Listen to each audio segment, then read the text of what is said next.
মুন্না খান আমার কইছিল তুই তসনস দেখতে আসবি, তোর দাওয়াত রইল। 2বার মেসেজ দিছে। মুন্না খান যে একটা বাটপার সিটার আমি কখনো কল্পনা করি নাই।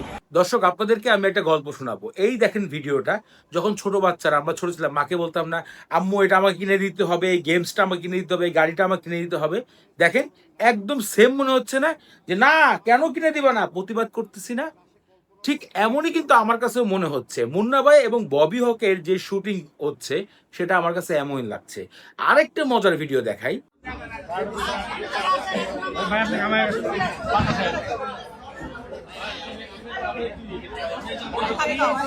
এখানে কি দেখলেন, নায়িকা নায়ককে এমন মনে হচ্ছে যে ছোট ভাইকে নিয়ে বার্থডে অনুষ্ঠানে এসেছে ববি হক। ঠিক এমনই আমার কাছে মনে হচ্ছে, আপনার কাছে মনে হয়েছে না? ঘটনা শুধু এটাও নয়, আমি একটা গানের শুটিংও দেখলাম, যেটা দেখে আমি পুরো অবাক হয়ে গেছি। ভাই এটা গানের শুটিং মনে হচ্ছে কি জানেন, টুকায়ের সাথে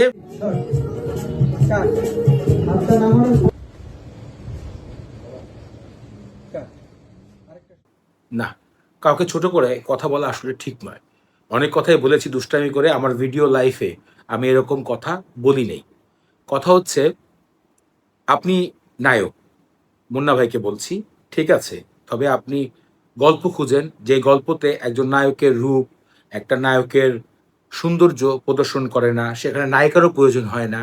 এরকম অনেক গল্প আছে যেগুলো অস্কার পর্যন্ত পেয়ে গেছে।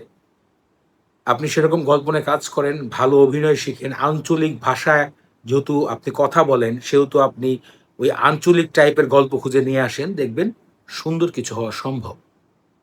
এখন কথা বলি ববি হকের সম্বন্ধে, যিনি বাংলাদেশ ইন্ডাস্ট্রিতে অনেক দিন ধরে আছেন। কবে থেকে আছেন সেটা টাইমও ধরা যাবে না, অনেক দিন ধরে আছেন, কাজ করতেছেন।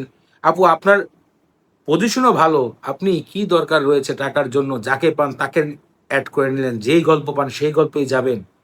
এই জিনিসটা বাংলাদেশ ফিল্ম ইন্ডাস্ট্রিতে সব সময় দেখা যাচ্ছে, আর এই কারণে বাংলাদেশের ফিল্ম নিয়ে আমি কথা বলাও অনেকটা ছেড়ে দিয়েছি।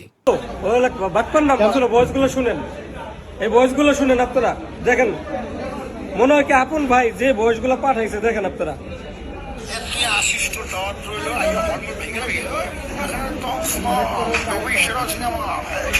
এখন লাস্ট পর্যন্ত কি আপনি অন্য ছবি দেখবেন?